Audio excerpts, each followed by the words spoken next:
The Taliban emerged in Afghanistan in the early 1990s. Their aim was to turn Afghanistan into a theocracy and ban foreign influence from the country. In 1996, the Taliban seized the capital Kabul and began to enforce strict laws. Women were forced to wear burqas, girls' schools were closed, television and music was banned.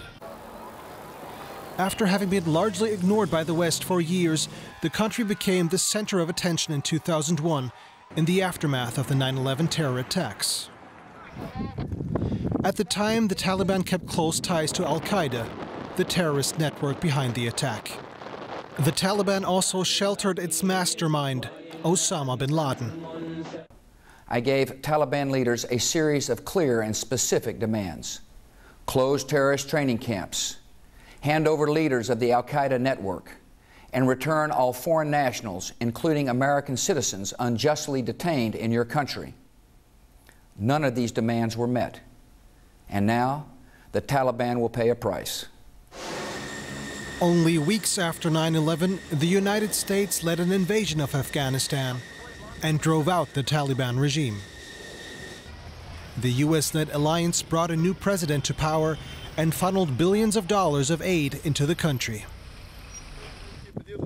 Taliban fighters were forced into hiding, but soon after they regrouped and launched an insurgency against the US-backed government and foreign troops. Despite the Taliban insurgency continuing in Afghanistan, most foreign troops pulled out of the country in 2014, leaving a small contingent to train Afghan security forces. The Taliban used this to their advantage by taking back large parts of the country.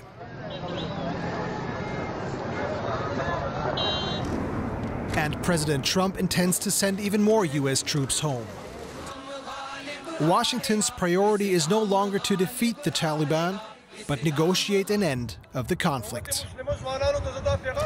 DW's Sandra Petersmann has almost 2 decades of reporting experience in the region, including numerous encounters with the Taliban. She joins us now on this story. Sandra, how much has this country changed since the U.S. invaded in 2001 after 9/11? If you look at Kabul, the capital, when I arrived there in January 2002, it was a huge pile of rubble. It was almost completely destroyed. Then you could see the city slowly being rebuilt. You know, there were flower shops, bakeries, people roaming the streets, children going back to school, women coming out of the house. But then in the last couple of years, what you saw is a spike in violence, suicide attacks, bomb blasts, protection walls, barbed wire going up. So now Kabul seems to be like a fortress. And yet people are dying in Kabul almost on a daily basis because violence hits the capital. And if you look at the rest of the country, the sad truth is that we have almost half of the country being either controlled or contested by Taliban forces. Yeah, that uptick in violence is because of a resurgent Taliban. And now we're seeing Washington holding direct talks with the Taliban. Is that the way forward to peace? I'm afraid it is. We might not like it, but I think if we want to get a peace process going, and what we're seeing right now is framework talks for a possible road to peace, we all need to lower our expectations, you know. The Americans did that because they accepted to talk to the Taliban.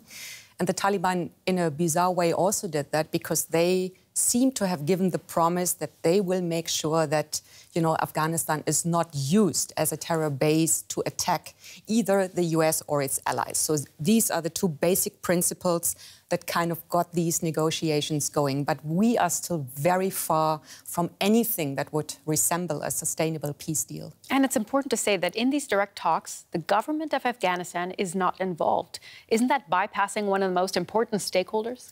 If you ask President Ghani, the president of Afghanistan, obviously it is. But it's not only the Afghan government that is missing here. And we are looking at a government that is often paralyzing itself through infighting, you know. So what faction of the government are we actually talking about?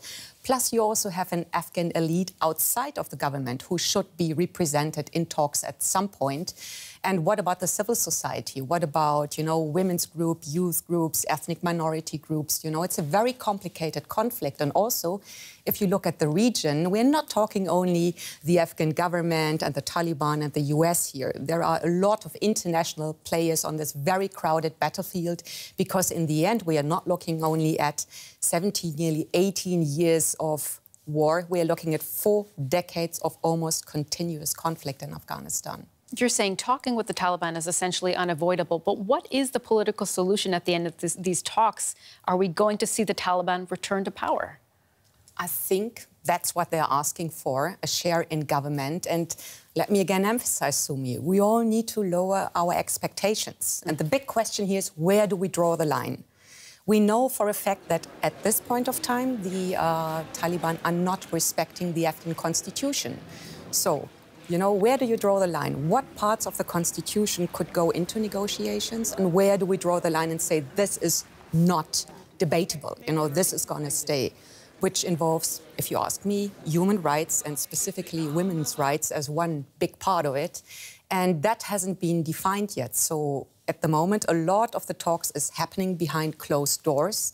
And we will see if these negotiations that take place at the moment about a framework are a fig leaf for a very quick US withdrawal, because that seems to be what President Trump wants, or if it is really condition-based, a process that will take time, that will take a lot of political will and patience to eventually lead us to a sustainable peace.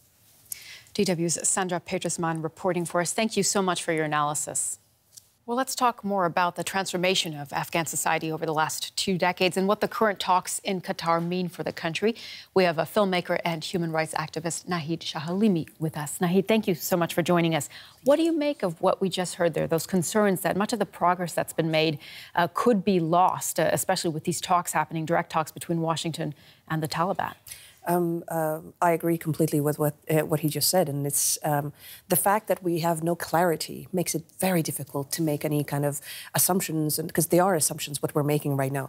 The negotiation team has to include exactly the youth, the minority groups, the ethnic groups, and women, of course, because I always say that women's rights, sitting down here and talking about the film that is about women, inspiring women of Afghanistan, living in Afghanistan, you have to realize that just because you want a war to end and the violence to end, that does not equal to peace. It will not equal to peace, ever, if you do not include all of these aspects and all of these factors, and all of the stakeholders have to have a say in this, because these democratic mechanisms that have been in Afghanistan in the last 17 years especially is crucial to the sustainable peace that we're talking about. And since there is nothing that we know about these talks behind the doors, makes it very difficult to do some kind of projections. It is indeed something that you're very much invested in. And as you said, you were mentioning a film. You have made a film called We the Women of Afghanistan. It's a film looking at the story of the country, but also very much your own story. We have a clip. Let's take a look.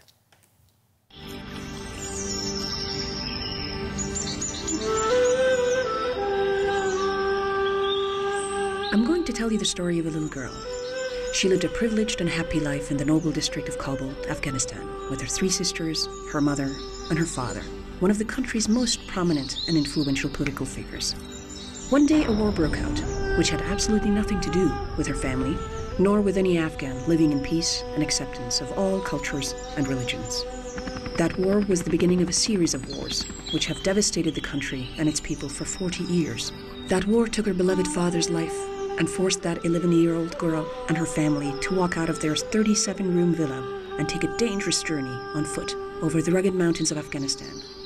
My name is Nahid Shahalimi, and I am that little girl.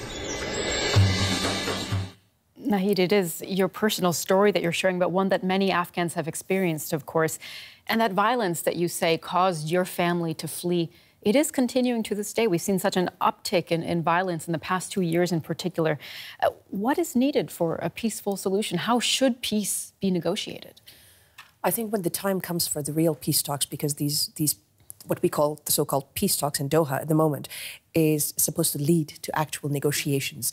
The negotiation team, the composition of that team is crucial to the, I think, to the success of the so-called peace that we're talking about. Everybody wants peace in Afghanistan, but I think that the Afghans and the international community want a responsible withdrawal. And I think that it is the moral responsibility of the international community to make sure that that happens.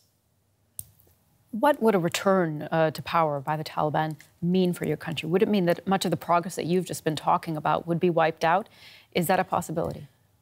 I mean, anything is possible, right? But they're being so vague in their description of what we actually will be facing. What are these rights? They're talking about so many different things, but there's nothing concrete for anybody to even sit down on a table and say, okay, how can we work with this? So until we get a clear-cut statement saying that this is how it's going to be under the rule of the Taliban, but the government and the people of Afghanistan have to be included in this negotiation. So therefore, nobody can tell what's happening at the moment.